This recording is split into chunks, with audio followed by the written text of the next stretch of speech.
Welcome to Stop Overthinking, the podcast for overthinkers, people pleasers, and perfectionists who want to feel calm and confident enough to handle whatever life sends your way. I'm your host, Kristen Odegaard, a women's life and mindset coach, lifelong educator, and recovering perfectionist.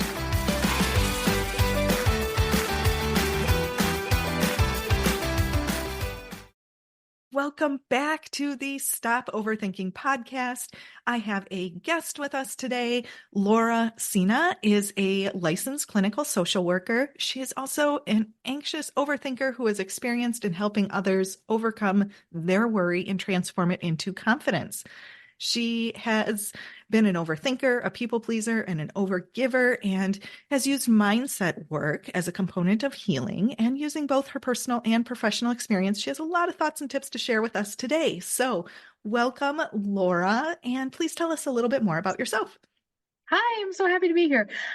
So I've been a licensed therapist probably for the last 6 years, but I've been dealing with anxiety for a really, really, really long time. Probably since I was a teenager. At the time, I didn't really know that that's what was going on, but I would routinely have symptoms of anxiety that a lot of people might experience: chest pain, shortness of breath, trouble sleeping, trouble with my diet, being a little irritable, not wanting to socialize at all. So, I've felt a lot of different things that people with anxiety struggle with, particularly the overthinking and the people pleasing. So I'm excited to talk about it and what you can do about it. Fantastic. Do you have a specialty in your practice, or who are the clients that you are normally working with? So typically I work with anyone who's above the age of 18, men and women both, to serve a large array of diagnoses, anything from OCD to schizophrenia to anxiety. So I've seen a lot, but I do really love working with people who struggle with anxiety because I just understand. I get it. Absolutely. And we know for our clients on this podcast, which is called Stop Overthinking, that encompasses a large array of people with diagnoses or not, but we know that they tend to be in their head a whole bunch.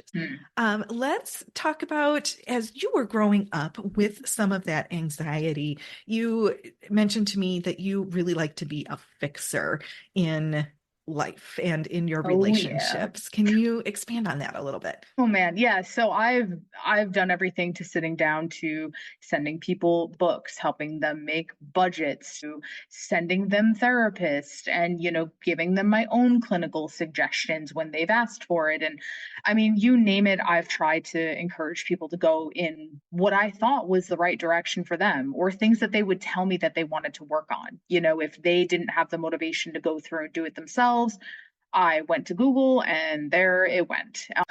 It's really common with anxiety, particularly anxiety in relationships, to want to help and guide and encourage and help people follow through with the change they say they want to. The issue lies in when, and I can only really speak to my experience, start to borderline enable people, into doing the things that they say they don't necessarily want to be doing. Because when you're working harder to make it happen for them as opposed to letting them do it, that's where the fixing really starts to come in, right? And I was kind of enabling them to stay stuck. And at the time, I didn't really know that was what was happening. With my own therapy and a lot of research, that's where I landed, but it took a really long time to get there. Yeah. And I think, again, so many of the listeners here can identify with that. People pleasing can certainly have its negative connotations, but at its heart, it's like people are nurturers in some way and they want to help other people. But like you said, when it borders on enabling, that's a problem. What are some things that people can look for or be aware of? Where is that line between helping and enabling another person? For me, a good indicator is always, are they asking for your help? Do they actually want it? And when you provide it to them, what's their follow through? And when the pattern starts to kind of play out that you're doing a lot of giving them the resources, giving them the information, trying to bring them places, show them stuff, tell them what you've learned, and their behavior has remained consistent, after like the third or fourth time, I would really start to pay attention to that, because the first time or two, it takes people a while to want to change. But when that pattern becomes clear that you're showing up and they're really not doing their part of what they say they want to do, that's when enabling is really coming into play. If someone's asking for some help or some support and they take that and run with it, that's different. But when they don't, yeah, pay attention. Right. Okay. Great distinction. Thank you. Hmm. So you had this background. You wanted to be a fixer for people, yet you also suffered with your own anxiety. Did you have the anxiety in certain aspects of your life, or was it more of a generalized anxiety? And what were some of the things that you really struggled with? And great questions. So my anxiety predominantly flares up in romantic relationships. So as I think a lot of people with anxiety do, right? That need to fix, that need to people please does very much manifest in a lot of relationships, the ones that are closest to you. And for me, that was the romantic ones. So I also have a lot of like health preoccupation anxiety too. So, things going wrong or getting sick or things of that nature. So, what drove you to get help, and what were some of the things that you found to be the most useful to get more control of your thoughts and take the jumbled ruminations and be able to make some more sense of them? So, from your own experience, and then, of course, anything that you want to share from your professional experience as well. Absolutely. So what drove me to end up seeking help was a lot of anger that was starting to get really resentful. I was feeling really, really frustrated, and I had always kind of thought of myself as a very patient person. And so when I was finding that I was getting aggravated easier and easier, I was like, oh, something's not right here. Like this is not me. I kind of feel like I'm losing my sense of who I am and like my connection to myself. And I remember when I first started seeking therapy, my in a lot of the stuff that I was telling my therapist about my romantic relationships, she was very validating in that, like, well, of course, someone in your position would feel, I hate to use the word crazy, but we would talk how things were very crazy making. It kind of makes you feel like you're spinning out a little bit and things are not okay. And when you start to lose that sense of self, it is really important to get validation that your anger and your frustration is normal. It's coming from somewhere, it's telling you something, right? And when you start to lose that connection to who you are and you're behaving in ways that you wouldn't ordinarily, there's something going on, right? Whether that's the connection to that person, whether it's your job or your housing, it doesn't matter what it is, right? But to pay attention to that. Because your body and your mind are always going to tell you, right? Whether you want to listen is a different story, but your body and mind are going to tell you what's going on. And so getting that validation was really helpful, but also figuring out why it was frustrating me, right? And kind of getting to that root of what was going on that was driving the anger, and then what the relationship was really doing. Was this a relationship I wanted to sustain if what was resulting in it often was me feeling frustrated, you know, at the lack of change, the scales being tipped, overgiving, people pleasing, really trying to support this person and basically trying to make the relationship work on my own. And so that was a lot of when that theme became clear, yeah, then my anger made sense. And I know for many people, myself included, that part of that process, once you start, understanding that frustration, maybe recognizing responsibility, but then there's also that part of starting to understand your own desires and needs and wants because it's been so focused on making the relationship work or focused on that other person. I'm just wondering if that was true for you as well, and what kind of process you were able to utilize to get more in tune with yourself. Yeah, that took a while. I remember the first couple of times my therapist asked me, like, and even as a trained therapist, like when my own therapist Yeah. said to me, "What is it that you need?" I was like, clear communication, honesty, like just, I threw out these very broad things that, of course, everybody wants, right? You want a partner who's honest, you want a partner who's loyal, you want someone who's going to communicate with you and help you and support you and, all these Mhm. things. But when I really had to stop and think, okay, but what does that look like? Like, what does feeling understood look like for me? What does being supported look like to me? And I wasn't used to asking for that stuff. That was very foreign to me, and it was really scary.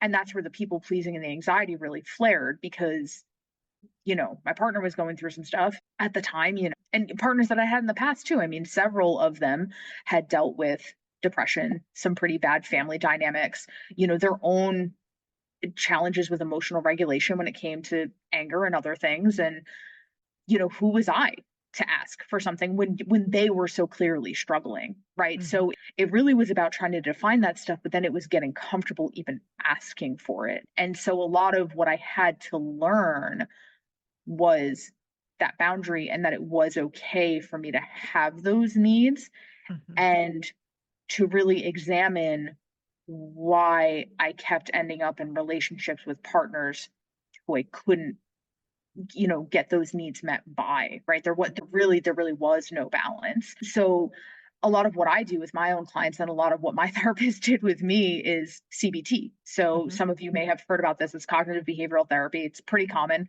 You probably do it a lot in therapy and don't even realize you're doing it. Mhm.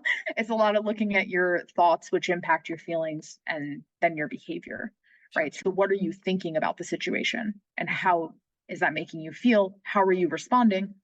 Where can you intercept that? And Mhm. oftentimes the interception happens before the behavior. And listeners, that's very close to the coaching model that I use as well. So whether they're familiar with that label or not, certainly we talk lots about the intersection of thoughts and feelings and Hmm. the different, actions and results that we get. You had so much stuff that Sorry. list. No, it was fantastic. I wanted to just back up and highlight a couple of things. One of those was, like you said, really getting clear with your needs and wants. And like you said, that people want connection and love and honesty, and that's really broad.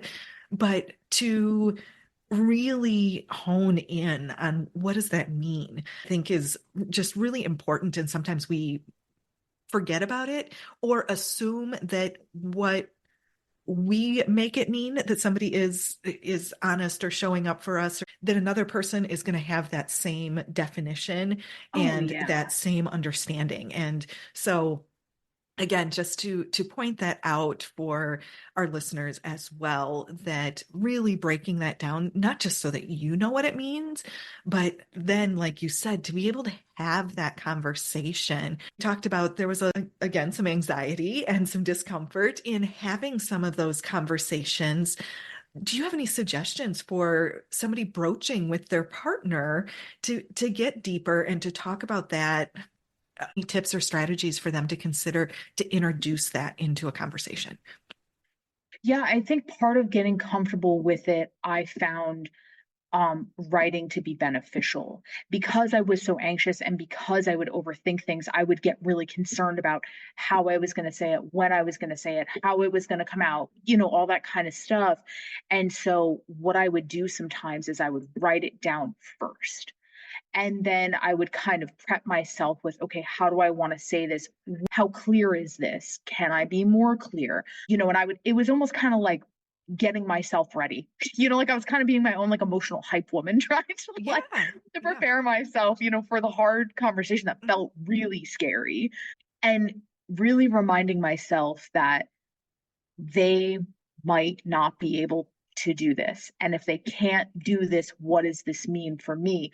Well, can I stay in this relationship? And that was scary to contemplate also. So writing it down was really helpful. And I think letting someone know, hey, I have something in my mind that I would like to share with you. Not a we need to talk. Do not sit your partner down and say we need to talk. That's going to make everybody anxious, right? Yeah. Like, I would really try to keep it about like I, I just have something I need to share with you. And sometimes I would bring my paper with me, and like look at it and kind of almost refer back to it, not read it word for word, but I would have it there just in case as a way to make sure I kept myself on track so that if I got anxious and started overthinking, I didn't spiral and lose my train of thought. Mm. That was like a big thing for me. Like I really want to hit these points. Let me just be as prepared as possible. And the other part is you're never really going to feel like there's a good time. You're never not going to be anxious about doing this, right? And it is going to take practice. And so the sooner you can take that leap and just do it, the better it's going to be, because despite my amount of preparation, no amount of preparation was really going to help me not feel totally terrified. So, yeah, you just gotta do it. You have to at least try to know that you did. Hmm. And that'll give you information about your relationship also, Right. as soon as you try. Yeah, I was just having a conversation with a client a few days ago, and we were talking about when you're having those tough conversations, even the internal dialogue for yourself can be like, well, of course I'm anxious about this Hmm. because it's something that we haven't talked about before, and I don't know what the outcome is going to be. So almost embracing some of that emotion instead of just trying to push it away and pretend like it's all going to be fine. So, if you are one of those people where it's like, oh, this is really hard, I don't know how I'm going to do that, just recognizing that, okay, Yeah. Oh, most yeah. people are probably would probably be feeling the same way. And so you don't have to like push it away or pretend it's not there, to just be like, well, yeah, and this is what my body feels like when I'm anxious. I can take a deep breath and I'll be okay, that kind of thing. So, Well, and what's the alternative? The yeah. alternative is then you don't say anything at all, right? And then you never really know how it Hmm. could have gone, Hmm. right? And so if we really want to combat our overthinking, collecting information is part of that. And so for me, I try to do my best to develop that mindset of, well, would I rather continue to just try to navigate this pretty much by myself, or do I at least want to say that I tried? Hmm. And so that, again, like that little pep talk, like I was trying to be my own Hmm. hype woman, was that embracing, but it too was, well, what do I have to lose at this point? I'm already kind of frustrated. Am I just going to leave this conversation feeling frustrated too? Like, I'm already frustrated, so I might as well just try and Yes. see. Yes. We talked a little bit before as well that when it came to just kind of managing your anxiety, not always reacting and blurting out what was in your mind in the moment, that you had a couple of strategies that you utilized and that you also recommend for your clients. And I just wanted to touch on a couple of those. They may overlap with what we've already talked about, but ways that you found helpful to, manage that anxiety day to day for you. Absolutely. I'm very into deep breathing. With anxiety, there's all these physical symptoms that come with that. And there is a lot of research that kind of supports deep breathing can really help calm your nervous system down, especially if you feel like a panic attack is coming on. Deep breathing can really reset your nervous system, and get you out of a panic attack quicker than you might ordinarily. So I'm really, really into deep breathing. It's something that oftentimes when you're doing it, people don't even really know that you're doing it, particularly if you're just exhaling through your nose. So that's, for some people, they can get really distracted on, well, what if someone notices that I'm doing this thing? Most people probably won't. So I just wanted to point that out. And then for me, trying to find that line, and again, it took some practice finding that line of not overthinking something, but preparing myself for a conversation. And the way I would do that again was about the pattern. So rather than just blurting something out, I would try to think to myself, okay, well, if I'm feeling anxious about this, how often have I felt anxious about this? Is this recurring? That to me, when it was recurrent over, say like a week or 2 weeks, okay, well then I need to talk about it. I need to really kind of get to the point where I say something about this, because otherwise I will overthink this to death, you Mhm, know, and that's not necessarily helpful for the anxiety management long term, because then it's mhm. staying in there. And to talk about it, so, you did say previously that you did some journaling or even just like rough draft writing. And was that something that you utilized as well, just trying to prepare for those conversations? Yeah, oh yeah, and definitely, sometimes I would, really lean on my support systems too, so whether that was my own therapist or my friends, sometimes talking about things out loud with someone who's the person you're not gonna have the conversation with can help you get out of your own head, and it was really helpful for me to say some stuff out loud and go, "Okay, maybe that's not as problematic as I thought it was, or maybe it's worse than I thought it was, or maybe I could use this word instead," and also getting that feedback from other people, about Mhm, how things maybe could be better articulated, or that validation so that this isn't just me being anxious, like this anxiety is coming from somewhere, it actually has some validity, so those things really help soothe your nervous system, which are mhm. really good to lean into, so if Yeah. you have a support system, please utilize them. With anxiety, sometimes there's like this urge that comes up, like I have to say this now, I have to do this now. It just seems like something you really need to address. And I know I have a teenager who has anxiety as well, and there's times and I'll get texts, like literally 42 of them in a minute, and it's like, mom, whoa, okay. So Mhm. granted, she's still developing some of that frontal lobe and the emotional control, but as adults we see that too. What are Mhm. some ways to deal like that urge, like I have to say this, I have to do this right now? How can we handle that in the moment? Ask yourself how helpful it is going to be to indulge in that urge, because the urges are always going to be there, but is the urge going to cause you a mess that you really need to clean up later? The urge is to just say something. What is the thing that you want to say? How is it going to contribute to the conversation? And really do the best you can to catch yourself in the urge, and remember, urges are going to pass, right? If we give them the time to pass, they will. But and this is easier said than done, and trust me, I've made many a mistakes of blurting things out when I shouldn't have. Again, even with my education, like, anxiety knows no bounds. I've definitely done this. But being able to gain awareness around your own symptoms and that strong desire to just say something, and really sit with yourself for a second and just go, do I need to say this? Can I come back to this later? Maybe what I want to blurt out will get answered if I just let someone else finish. You're really trying to do the best you can to just give it a little bit of time. And whether that's time to let it pass, time to figure out the question you might want to blurt out, whatever it is, right? Trying to do the best you can to just give it that time.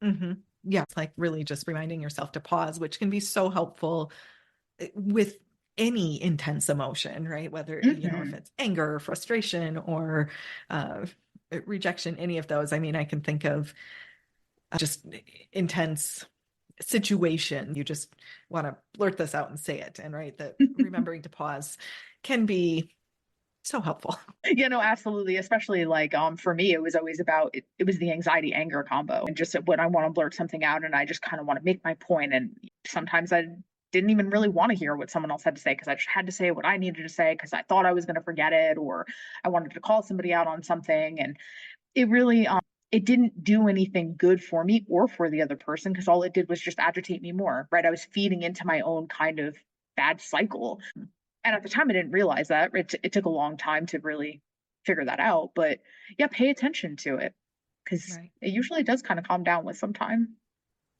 Yeah. I'm going to switch gears a little bit.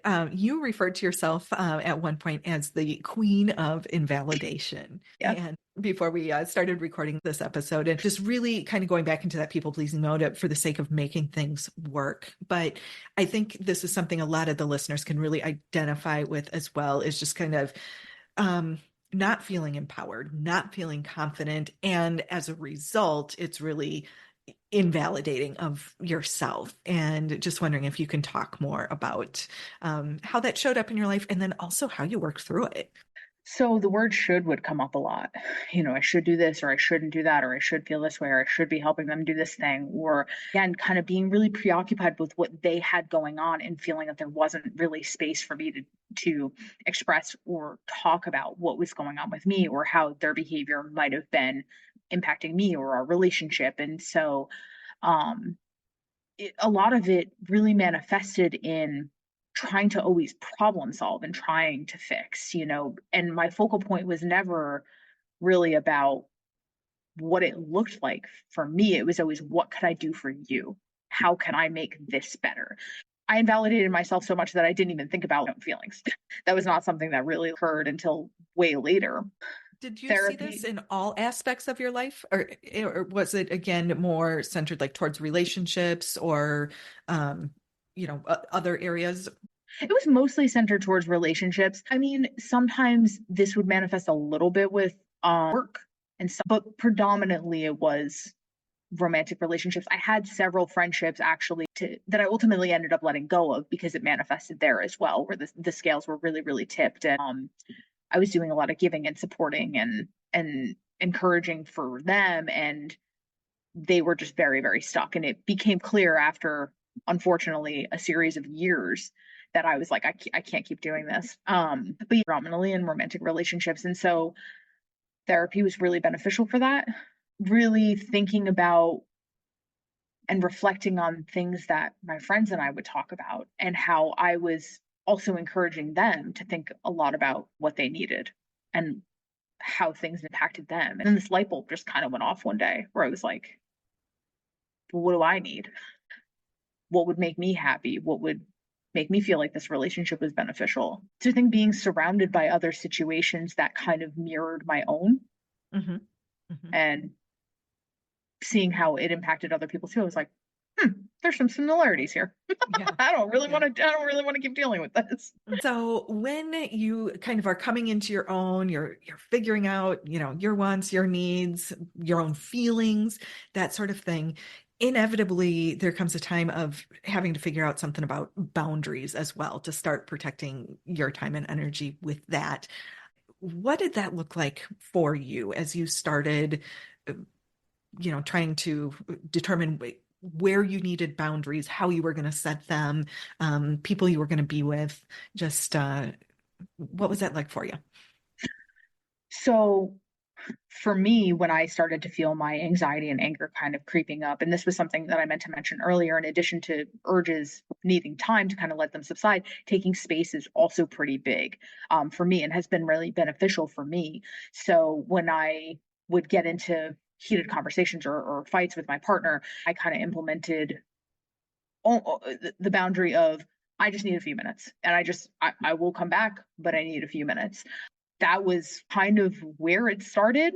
And then as I started to get more comfortable with saying what it was that I needed, I would start addressing things like tone, language, other areas of various conversations that really needed some redirection. Time, too. Time was like a really, really big thing that was a problem in a lot of my relationships. I often felt a lot of disrespect when people would be crazy late for things. And so that was another place that I needed boundary. If we're going to take this relationship seriously, going out on date night, for example, was important. So that to me looked like, please show up on time. Please don't come 30 minutes late. It doesn't really aid me in feeling respected when it doesn't sound like we have different priorities around time and how we spend time together. So the conversations as they were happening kind of evolved a little naturally with that comfort. Are Can you remember back when you were starting those, what were some of the mindset shifts that you had to make to be able to stand by that? We want people to show up on time, then Mhm. even to be able to say it, but then comes the point of, ooh, I may need to act on this. Any thoughts you have on shifting to the mindset? Because I know for a lot of my listeners, it's uncomfortable and, you're rocking the boat. You used to be a people pleaser and this can be really hard. So just if you can share your experience too. Yeah, sure. So I think starting small is really, really important. And then as I started to do it more and more, the mindset started to become around, well, if you're telling me you want this relationship to work and I want this relationship to work, what can we mutually come in agreement to? Okay, well, we can come in agreement to we shouldn't use certain words when we're fighting. Okay, cool. So when those words happen, we agreed we were going to take a break. So I'm now going to leave the room. Like things got set up beforehand for the boundary. It wasn't like I waited until the argument was fully ensued to be like, I'm going to go take because that's probably not going to go really well.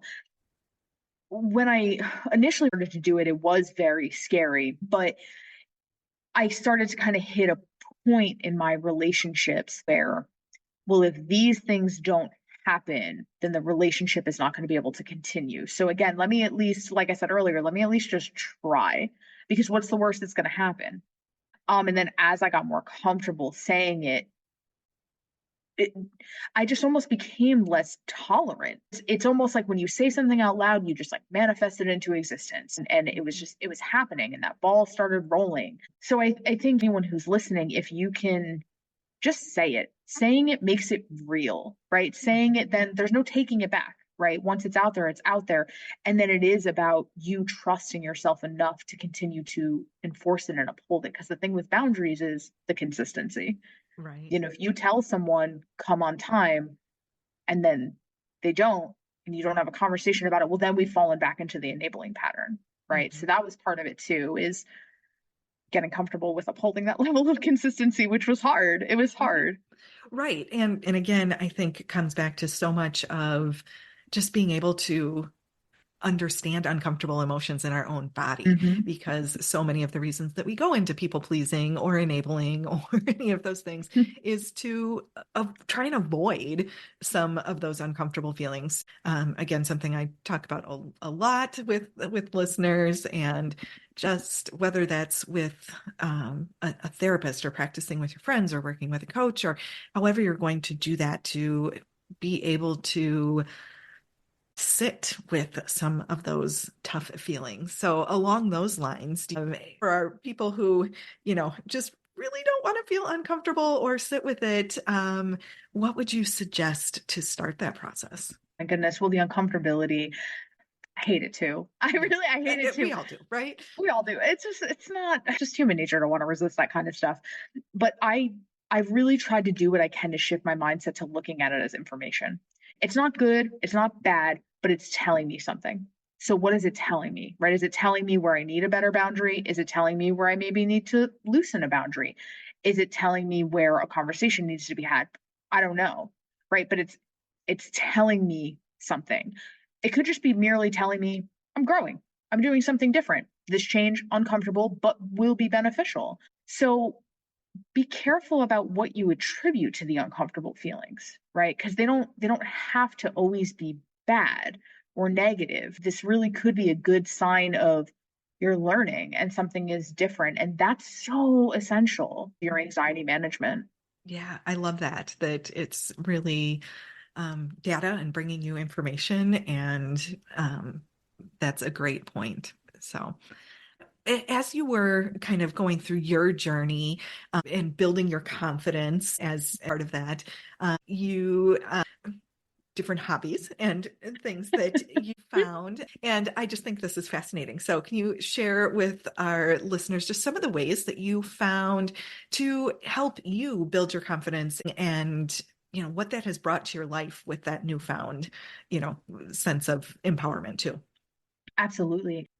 With people pleasing comes a lot of fear of being seen, fear of being heard, fear of asking for what you need. I honestly didn't know I needed pole dancing as a hobby as much as I did until I was supporting a friend at a student showcase. I had a friend who was doing a silks routine, which is like the big piece of fabric in the air, and they were dressed up as Spider-Man, and it was totally awesome. I am also a face and body painter, and so I painted their face like Spider-Man and went to the show, and um, it was totally incredible. And then the pole dancers came on stage, and they were so confident and so strong and just so like they just had this way about them that I was like, oh, whatever that is, I need that. That's what I want for my life.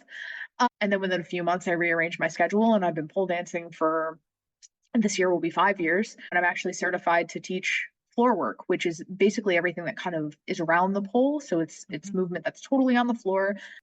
And I love it. It's so much fun. If you told me 5 years ago, like, Laura, you're going to be a pole dancing therapist who makes monsters on the internet, I would have laughed at you. It's just incredible. There is the sensuality component, but there's also just the strength. There's the supportive environment. There's the freedom. There's just a having a place to be fun and be goofy and just, work out at the same time. It's great. I love it. Mhm. Mhm. And thank you for sharing as I put you on the spot there. But Yeah, no I worries. think too, like you said, we are afraid of being seen and asking for what we need. And also, I think a lot of times when we're all stuck in our head and worrying about other people, we're missing some of that joy and lightness Hmm. and things in our life that are, just for us. And so we know that certainly self-care can look all different ways. And so I want to, bring that out there, that you never know what that activity is going to be. And trying new things can really be, for my high achieving people, right, can be scary, but that's not what I'm talking about. It's the trying something just to try it, and that it really could shape you and shape elements of your life in ways you never expected. Oh, yeah. Giving that a shot. I have really enjoyed this conversation. Laura, do you have any final thoughts or parting words for today?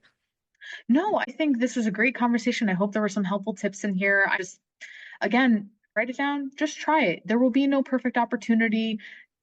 Being seen is very scary. It really just takes practice, and putting yourself out there and holding yourself to it. No one's going to be able to meet your needs if you don't tell them what they are. And you might be really surprised at how you then find people who are really willing to support you in working through your anxiety. Thank you for that. And as always, I will link Laura's contact information and her website in the show notes. So if you want to give her a follow or reach out for anything, you can find her information there. So thank you, Laura. Thank you to all of my listeners. And I will be back with another episode next week.